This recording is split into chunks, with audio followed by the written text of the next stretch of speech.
So I thought the buds were fake. I actually ran into a mutual friend of ours the night before Unpacked in Paris, and we were having dinner, and I was like, hey, you think those buds are real? And he's like, oh, actually, I've seen them. Yeah, they are real. I'm like, how is this possible? How did they do this?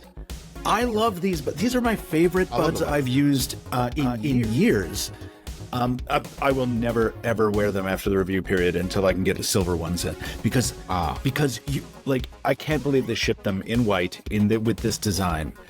Like, you look like you're wearing a $40 pair of Temu AirPods. Yeah. In a world where every August we get a launch of a new major, what some may consider to be flagship foldable devices here in the United States. If you're going to start a sentence, though, with "in a world," you have to do it in the movie trailer voice. Well, luckily we have the person who could do that, and it's not me. A man of many talents. A man of many opinions. And a man of many foldables. Maybe the most. All the foldables. All of them. This week it is Mr. Mobile, Michael Fisher. How are you doing, sir? The one and only. Gentlemen, I am very happy to be here as always, and I was thinking of a way to greet you, and it occurred to me. Do you know something about each one of you that you share in common? I know. I have never heard a single person say anything bad about either of you. You've been speaking to the wrong people. No, I've been talking to everybody. I've been like, hey, give me some dirt in these cats. Yeah. And then everyone's like, no, I got nothing. No, we got nothing. Hey, that's we nice have a lot of stuff to talk about, Michael. Yeah, before I do, hold on, I gotta just type out this message here real fast. So just give me a second. We got some physical keys. To bust it out. Wait a here. minute. Yes.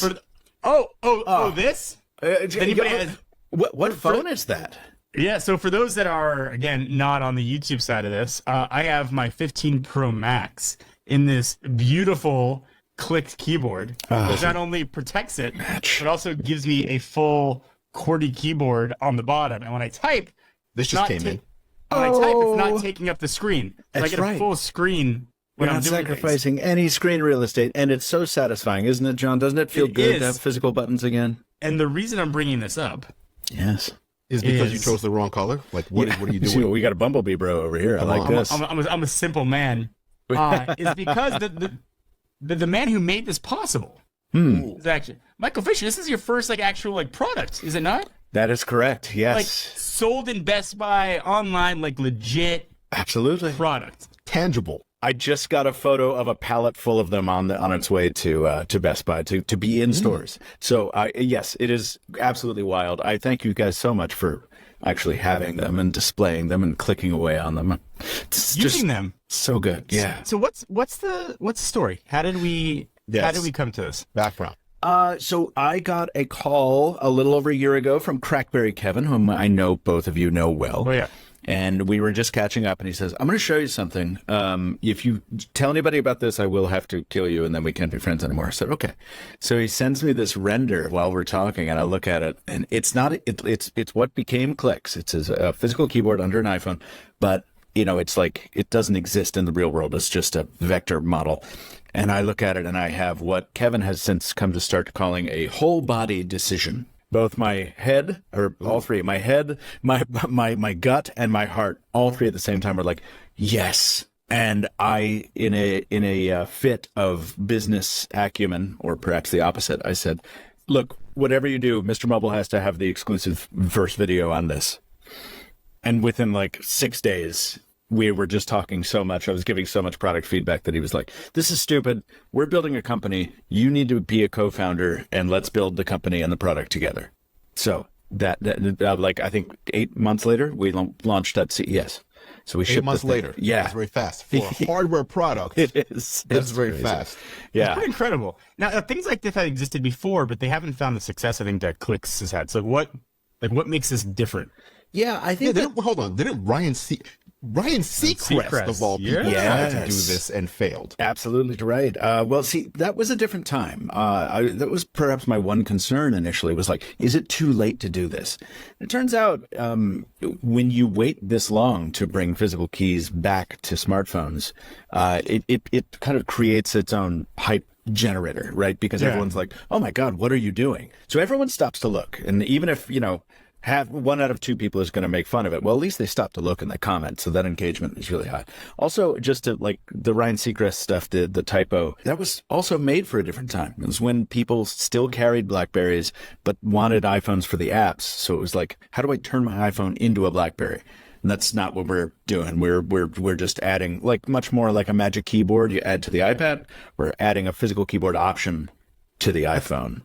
It seems like a good way to describe it. The keys feel great. It's spacious, easy to type on. It's not a case that people would use all the time. Like you said, it's like the Magic Keyboard. Right. You put it on when you need it. I carry it in my backpack. Yeah, when I know I'm going to need it. Absolutely. It's pretty awesome to have. It's also cool that like you're associated with it. And I know Kevin well. The fact you guys brought like a product to the market that's a legit thing is no easy feat. And you know what I love, and I know we got to talk about other stuff, but like one last thing, I love that it's not, it's Kevin and me for sure, but it's also ex-BlackBerry people. The hardware, some of the biggest reason that we were able to bring it to market so quickly is because you remember FX Tech, the guys with the Pro One, that side sliding QWERTY. Oh yeah, they are like founding members of Clicks as well. So like they had all the relationships with the ODM and all this stuff. So it's been a really big learning experience for me, and thankfully it's been almost entirely positive. So thank you Let me both. ask you one more question though. Yeah. So you mentioned the different people, the different roles. Mm-hmm. What was your what was and is your contributing role to Clicks? Yeah, so like, I mean, hype man, certainly, like creator, co-founder involved in, like, so I can bring a lot of eyeballs to it, but that's kind of where it started. And as time went on, like you kind of learn how you want to fit into an organization like this. And what I like doing is something you guys also like doing, quibbling over details, talking about where's the apostrophe belong, how much pitch is this, how much activation pressure. So I've kind of also become a product guy, like an internal reviewer, and I'm very involved in as many decisions as I can be involved in terms of how are we going to build the next one, where are we going to put this button, how are we going to solve this problem, I love little product details, and that's my secondary obligation. I love it, and I'm proud of you. Thanks, man. It's pretty incredible, I think, what you guys did. I wanted to roll it out there. I had it on my phone, and I had to at least call it out. I appreciate it. If I hadn't left mine in its MagSafe dock over there, I would have it on me too. I'm tethered here. But thank you. I really thank you for having one each, guys. Thank you for the support.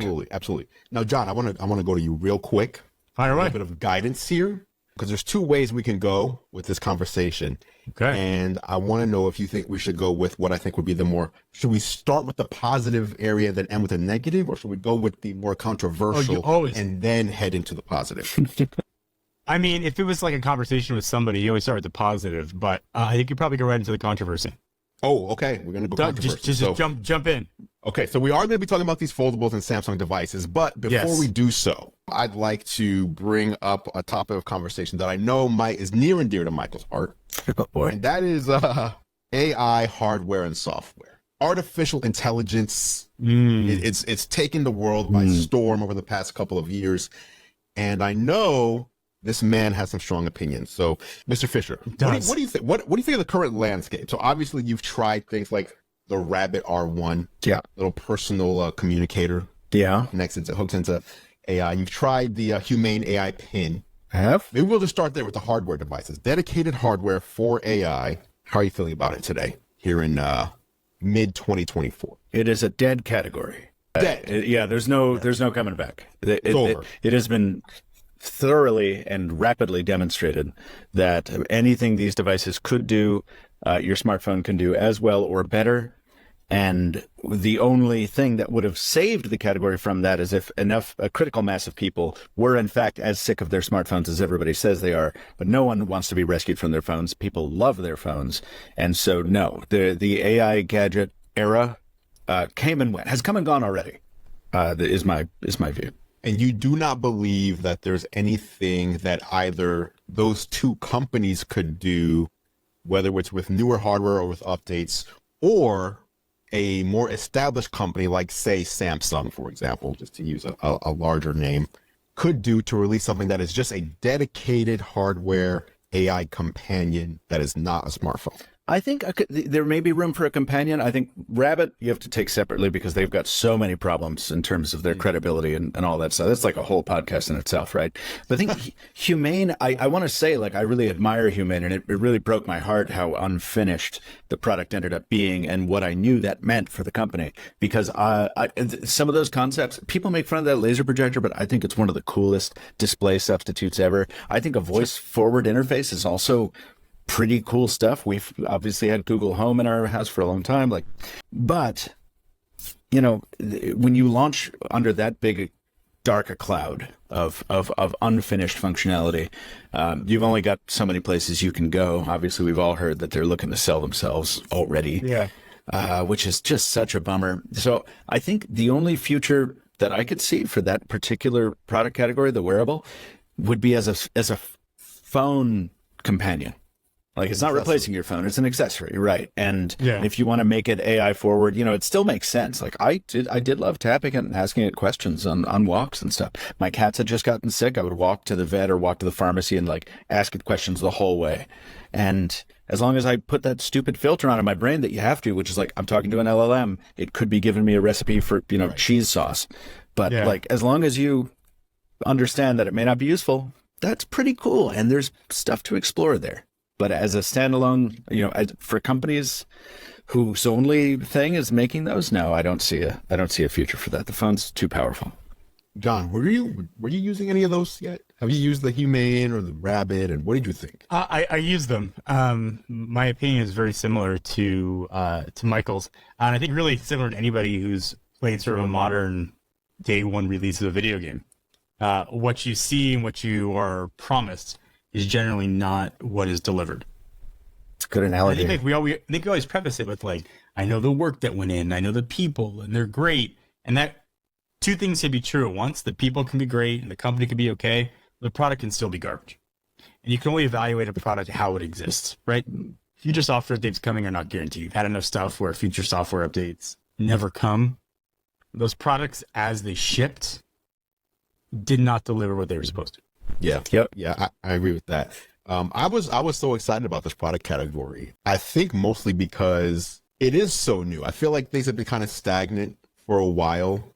We'll be getting new form factors of things, but they're kind of just even like an Apple Watch, for example. It just feels like a miniature smartphone, right? It's not really. It's tracking things in the background, which I do appreciate, but it doesn't really feel like something genuinely new is happening.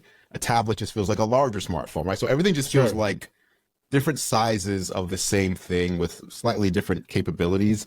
And these things seemed, at least at first glance, to offer something genuinely new and exciting. But same as you guys, my iPhone, the action button leads me to Perplexity voice chat, which Perplexity is my, I love it way more than Google. It's an AI powered search engine. And it gives you sources. So it searches the web and then gives you answers instead of just pumping stuff out randomly. And no AI device has been as fast, accurate, or convenient as just hitting the action button on my iPhone and doing it that way. So, okay, so that's hardware devices. We think they're dead. The category's over. What about companies like Samsung and Apple? Let's start with Samsung. Galaxy AI. Well, he's already laughing. Okay. I'm sorry. Galaxy AI. There are things that you can now do that are AI assisted. And by the way, it should be said that a lot of things that we've already had in our devices would be considered AI had they been using that term before. So things like taking a photo on like a Google Pixel camera where the Pixel 3 was like just generating these fantastic images. Absolutely. That is AI based. So AI doesn't just mean text being generated on the fly. So what do you think of Galaxy AI? And does that add value? I almost, the reason I'm asking this is it felt like a large part of the new launch with the smartphones was, here's some new stuff that Galaxy AI can do. Yeah, and Samsung really started this push with the S24 Ultra right after CES back in January, and that was, you know, you could see why immediately, because the S24 Ultra is almost like identical to the S23 Ultra with very few exceptions. So Yes. they needed to differentiate on software, and obviously the big push they were going to make was in AI, because that's where all the hype is. And I did my first week with that phone trying most of those modes out, and I think taken together, it's a pretty compelling set of intelligent features on paper. But I think one of the things you realize as you use your phone from day to day is that, like, most of the demos are edge cases, and you don't end up needing them very often. And then when you do, well, a lot of them aren't very good. Like the translation we were using in France to try and communicate at a restaurant where the owner did not speak English, and the translations were just terrible. Walk us through that. Wait, walk us through that.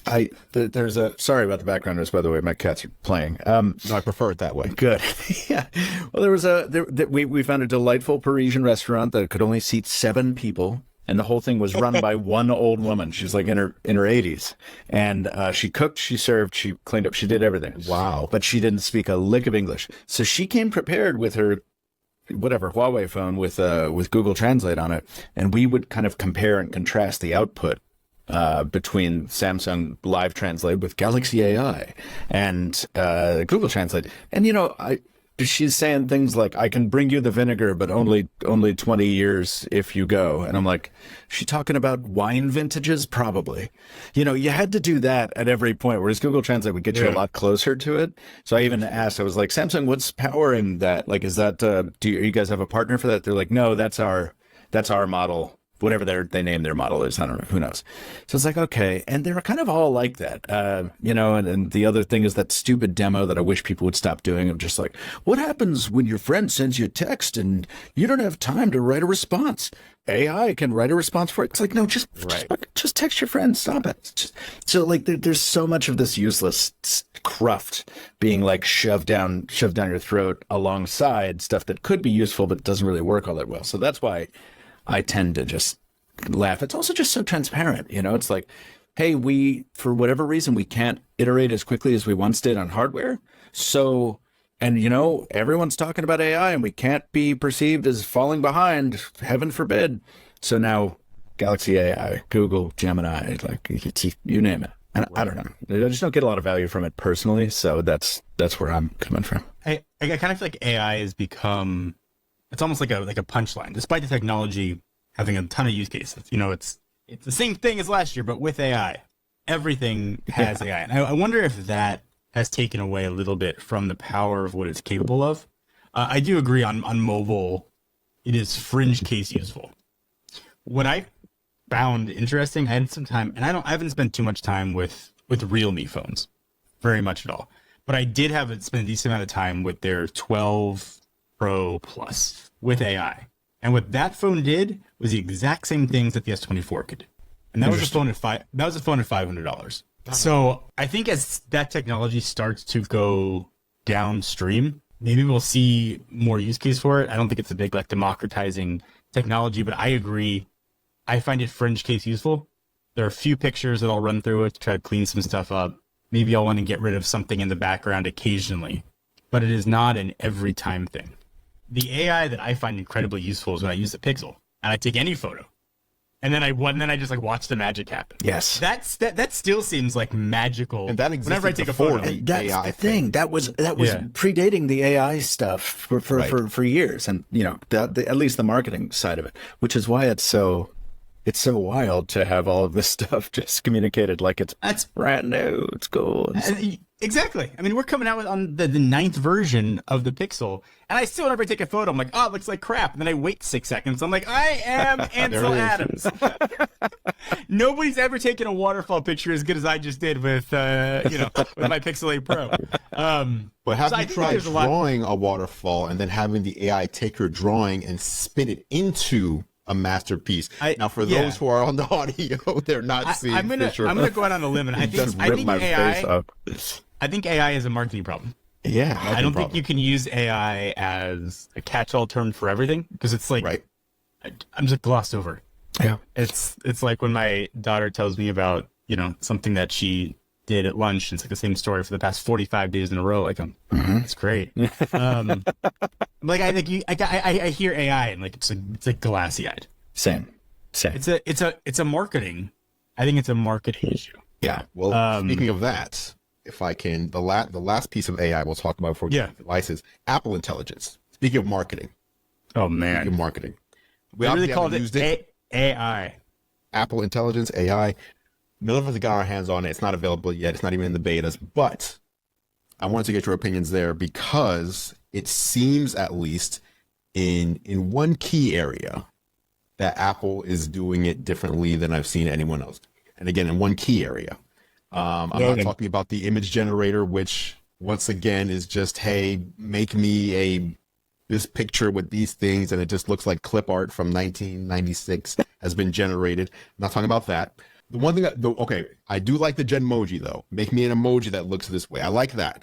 But the semantic index seems to be something that no one else is doing. And if you don't know what that means, I think Apple only used that term once or twice. It's basically where, using their ecosystem advantage, if you will, Apple is able to see the data across your apps. Usually with AI, you ask it a question, and that question is the starting point. It jumps off from the question. With Apple Intelligence, you ask it a question, and the starting point is, well, we know everything in your calendar, we know everything in your email, we know everything in your messages, we know everything. And when I say we, I mean your phone, not Apple itself. Your device has all of this information in your apps. So when you say, if you ask ChatGPT right now, hey, when is my sister's flight landing next week? There's just no way it'll know, right? Even if you ask one of the other built into your phone AIs that same questions, they usually don't know the answer. With Apple Intelligence, the point is you ask it a question, it knows the answer based on the important details in your life, which most of us keep in our phone. Do you think that... Wait, I believe Gemini on Google devices does that as well. Gemini on Google devices in particular? I believe if you're using Google Calendar, those kind of things, I believe it does that. I believe does that as well. Okay. I feel like that is similar to the photo thing we were just talking about, where you take a photo and the AI just goes to work and gives you a good result. For me, AI is, I don't just want it to be like a cool trivia pal that I can just ask questions to and hope for the best that the answer it's giving me is correct. Right. It's fun, but I'd rather be able to ask it things like, I hate searching my email, for example. I do the search and then, okay, great. I search, here's your 800 results now. So instead of 20,000 results, we've narrowed it down to 750. Well, that's still not very helpful for me. But if I could just ask, hey, where's the email from this person about this topic, and help me draft a response, for example, like that to me is kind of the promise of where this stuff is supposed to do for us, where it's working with us in the background as opposed to making us do the work. I feel like a lot of AI right now makes us do the work and makes us do the brain power. Yes. What do you think about what Apple's doing on that front with the semantic index? Are you worried about your privacy, despite the fact that they say it's all going to be local and not uploaded to the cloud?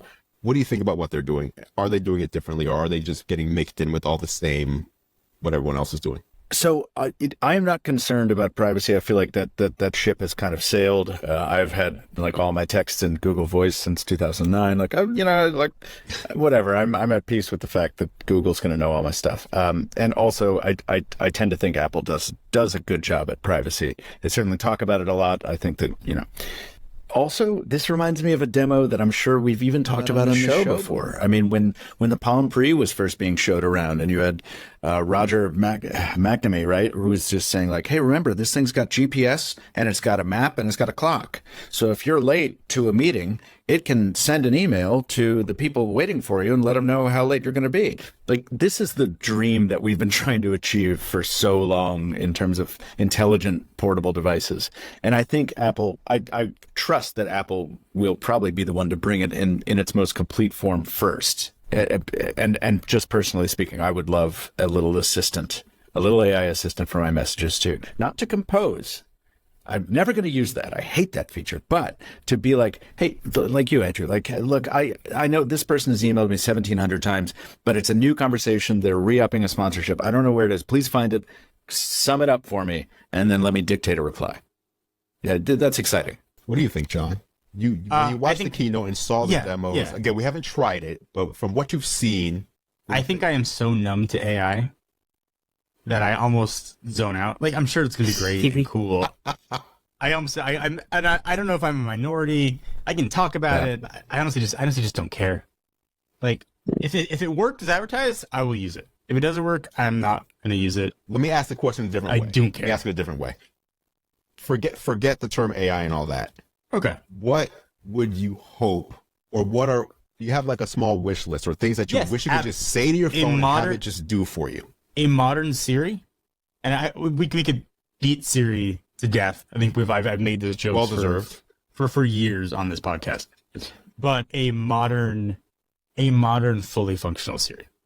And if that means I could ask what time is my sister's flight and it gives me an answer, that's awesome. If that means it knows that I've got an appointment in 15 minutes and I'm in traffic 30 minutes away and it gives me a prompt to send a text or an email, that's awesome. I would love that. If I want to send an emoji to my wife and I can't think of one and it gives me a prompt to make it, that's awesome. None of that's going to make or break anything for me.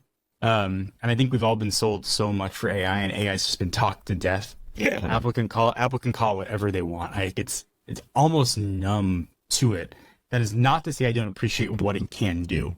And when I see it being useful, even if it's not called AI or called something different, I can appreciate it and I can use it. But I'm flat on it right now. Back to the marketing though. I think you mentioned Apple can call it whatever they want. I think it is an incredibly bold / risky move. Right. Courage.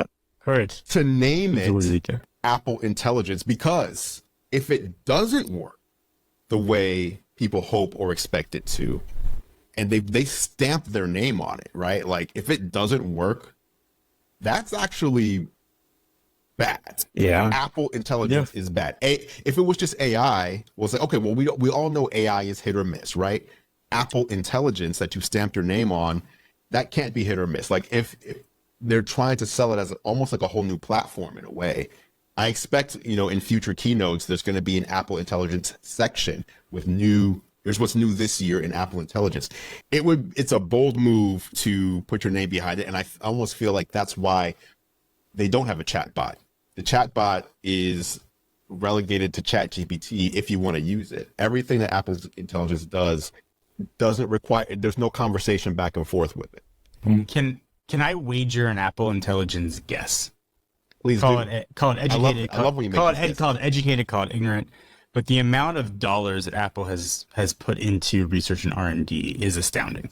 I believe the last number was in between $30 and $50 billion of research and R&D. If memory serves correct, I could be wrong with that number over the years. Significant. Pales in comparison to the billions that they spent on original content for Apple TV Plus. Just for comparison, that was $123 billion. Apple is not going to recoup any of that money selling phones. I don't think. I would wager a few generations down the road, Apple Intelligence, some version of it will be software as service, a subscription model bundled into iCloud or something. You want, when all the hardware can handle, when every phone can handle it all, do you want the smarter Siri? It's in iCloud. Do you want certain features? It's unlocked in iCloud. I think that the sort of software as service model and subscription model will eventually be the way that Apple goes, like buying more iCloud storage space. I can see it. It's a good guess. I certainly see it. Yeah. All right. All right. That'll be the end of our AI portion of the show. Let's move on to these devices. We got the Galaxy Z Fold 6, the Galaxy Z Flip 6. We got a Watch Ultra. We've got the Ring. Yours, Andrew? I have the Fold 6. I have the Flip 6. I have the Watch Ultra. My Ring is still en route. You got them buds though? That's the real question. I got the buds as well. I dropped a video on the buds the other day. Buds were very nice. Yeah. So there was some controversy on the buds and watch looking just like Apple's versions of these things. I don't know that I necessarily care about that. I mean, it seems like it's more of a fanboy talking point than who in the real world, who really cares? Right? Who cares about the real world, Andrew? I care about this. Fair enough. You're right. Yeah.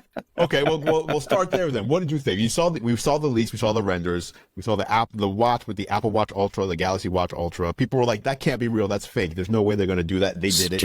And the same with the buds. So I thought the buds were fake. I actually ran into a mutual friend of ours the night before Unpacked in Paris, and we were having dinner, and I was like, hey, you think those buds are real? And he's like, oh, actually, I've seen them. Yeah, they are real. I'm like, how is this possible? How did they do this? What I will say about the buds, and I'd like to know about y'all's experience, but to me, they're wonderful. They're comfortable. They have great sound quality. They have great reverse sound quality on voice calls. Battery life is great. The lights are amazing. Like, I love these, but these are my favorite buds I've used in years.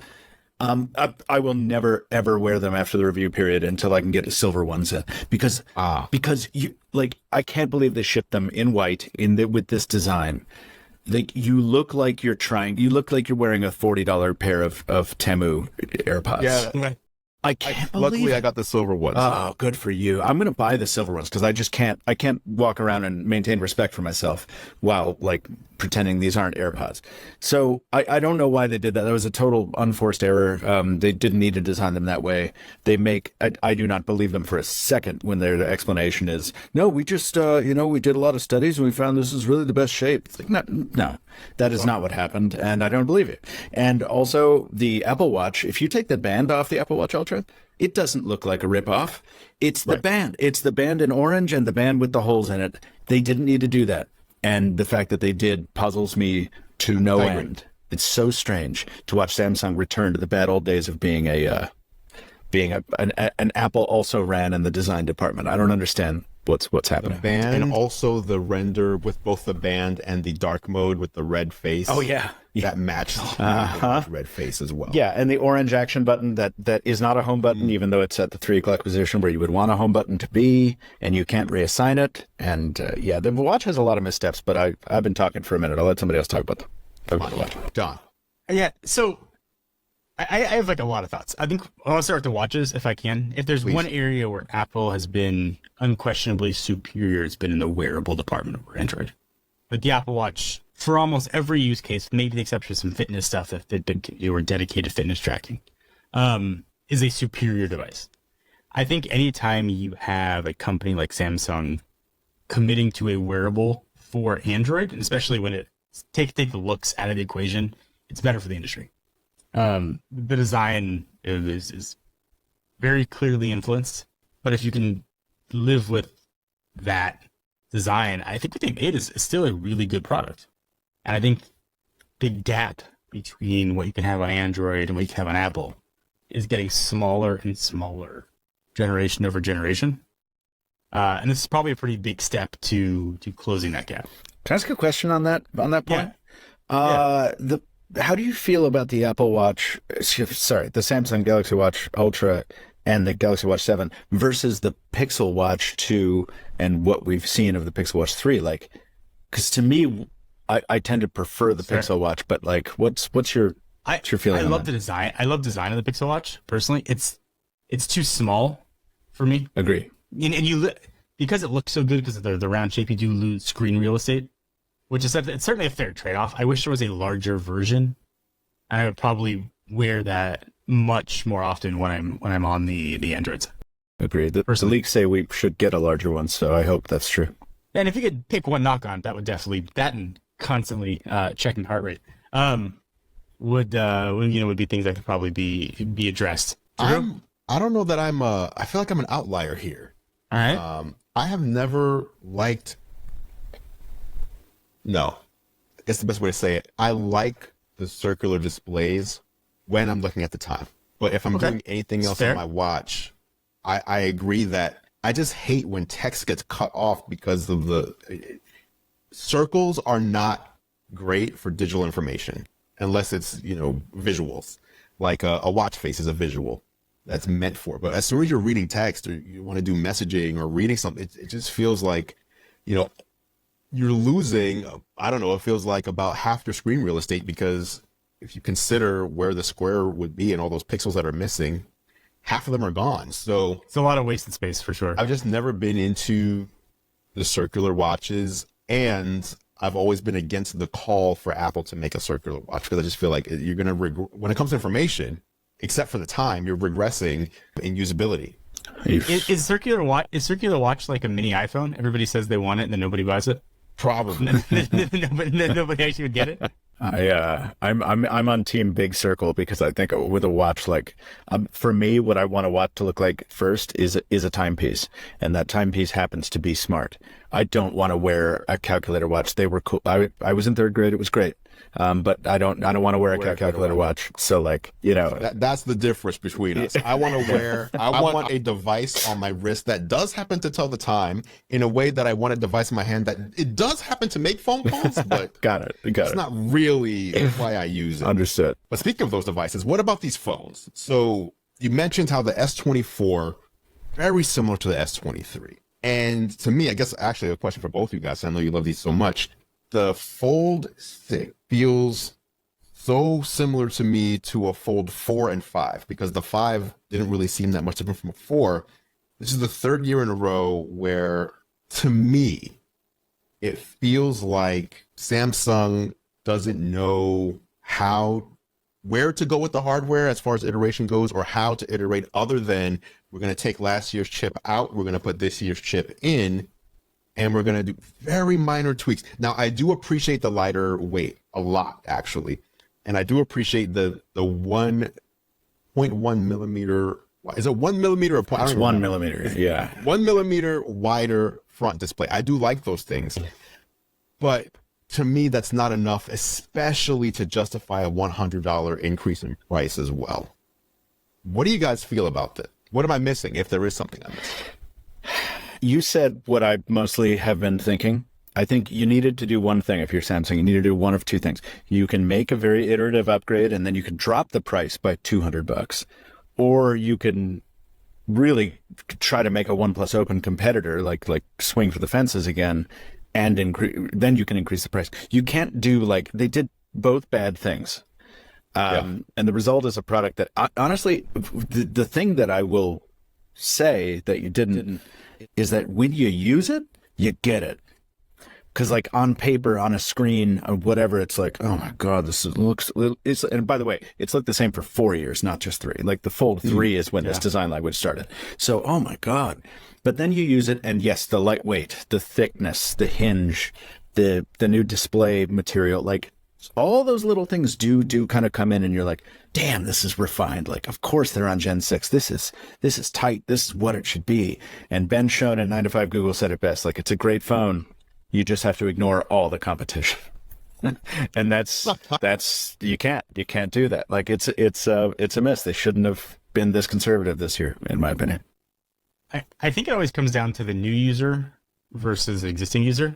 Right? If you're an existing user, I think what Michael said 100%. Yes. Right? If you're a new user and they're like, okay, this is a generation that I want to get a Fold, you are getting something that is refined and beautiful. I think there are a lot of people who are coming to it perhaps new.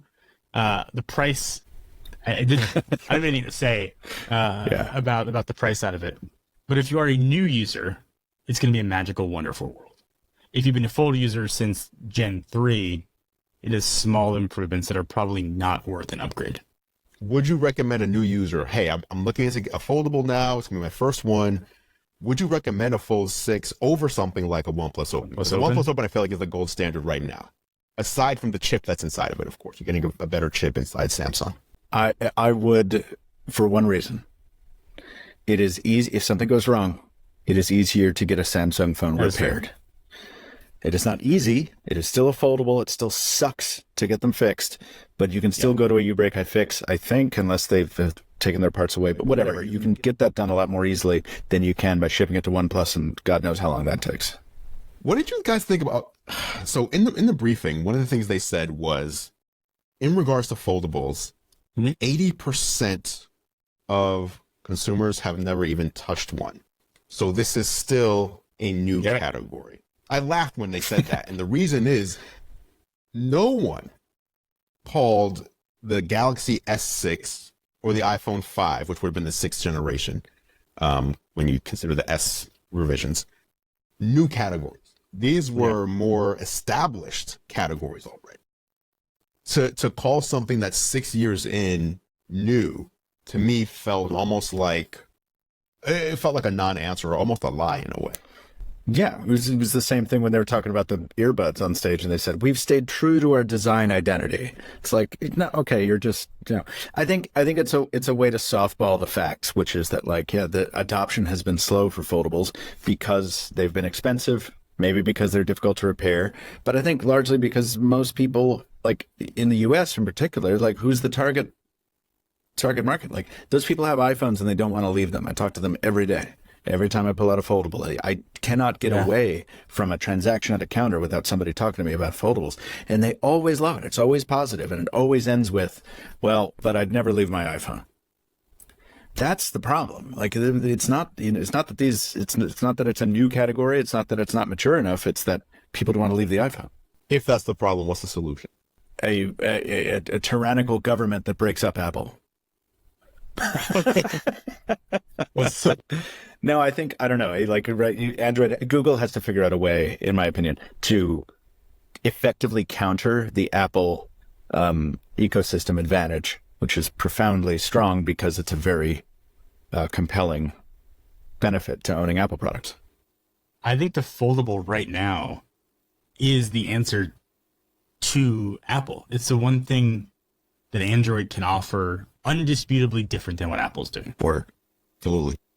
Like, you can make an argument on S24 or OnePlus Pixel versus an iPhone to your blue in the face. Somebody can argue the other side of that coin, right? It's a personal preference for most of those points. But the fact that Android still gives you design choice is something that Apple does not have. Yeah. What size do you want? What screen display quality do you want? And maybe some camera options, but it's still a rectangle. Being able to have small rectangle into a big rectangle, a vertical rectangle into a larger rectangle. Like, those are incredible options. And I think for anybody who is on the fence about leaving an ecosystem, that would be the reason to move. It is something drastically different. People to go from a 15 Pro to an S23, S24, or upcoming S25, like, okay, like it's a great phone, but like it's a different side of the coin. Right. Yeah. This is something new and unique. I think the more people that can see the benefit of it, I think ultimately people would make a switch. But also the thought of leaving that ecosystem, I don't know how to do it. All my messages are in iCloud. What's going to happen to my calendar? What's going to happen to my contacts? It's just easier to get an iPhone. If like those barriers can be broken a lot easier, I think people would jump in a heartbeat. I always had an idea for a video where I wanted to do switching to Android in 5 minutes or less. Oh, wow. That would be a fun video. I'd watch that. I've tried it a few times. It comes out a bit longer than 5 minutes. But to show how simple it is to, here's the app you need. It's not one thing. Like the Switch apps are never bring everything over. It never looks the same. But if we ultimately get that, I think the folds are the way that most people personally. Plus the price. I mean, you can buy 3 MacBook Airs at Walmart for the price of one Fold 6. Well, and the Folds isn't the only thing, right? I mean, we didn't really talk much about the Flip. We got the Flip. Let's move on to it. Yeah, I think, and in Flip world, just to get on that price thing for a second, I think this was another reason Samsung should not have increased the price again, because a week and a half before the Flip 6 is announced, you've got Motorola out here being like, the new Razr, just as cheap as last year's Razr at $999, and it does a lot more. Also, did you like last year's Razr? Well, now that's this year's cheap Razr, and it's $699.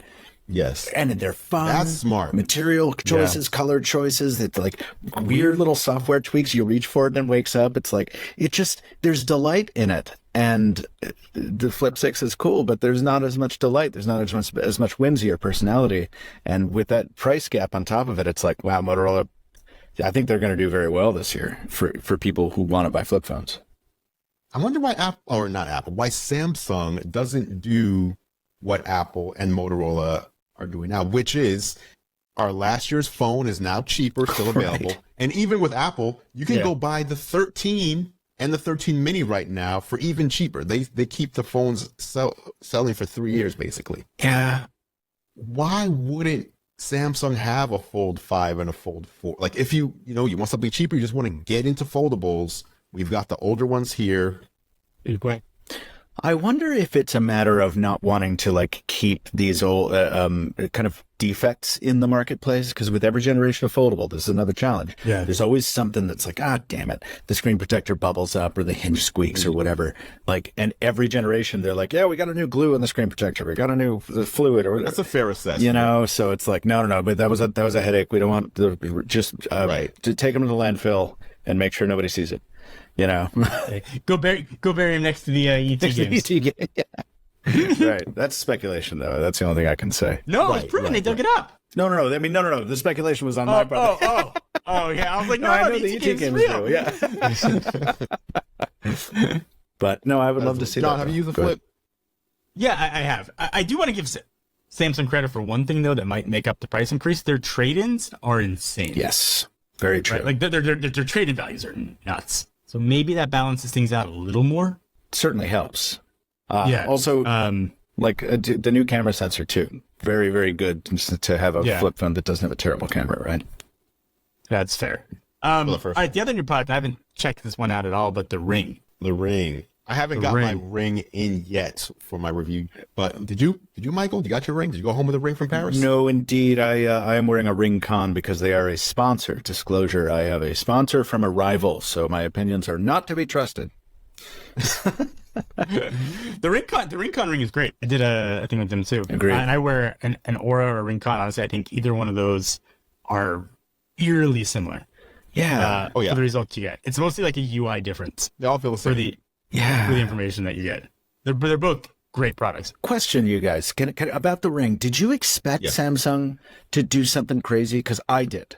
I expected them to be like, oh, one more thing. The whole thing is an OLED thing and it lights up or whatever, like something insane. Right. Something. I did expect something because as it stands now, it really does feel like the Samsung Ring, with the exception of the case, which I do appreciate that there's a case that gives you 1.5 extra charges. That aside, it really feels like this is just Samsung's Aura Ring or Samsung's Ring Con or Samsung's Ultra Humane. They all feel the same. Yeah. I thought we were going to get notifications where there was some sort of small vibration or taptic engine inside where it didn't take a lot of battery. It was one quick buzz for a text, 2 quick buzzes for a phone call. You didn't have to wear a smartwatch if you didn't want to. You knew something was coming in.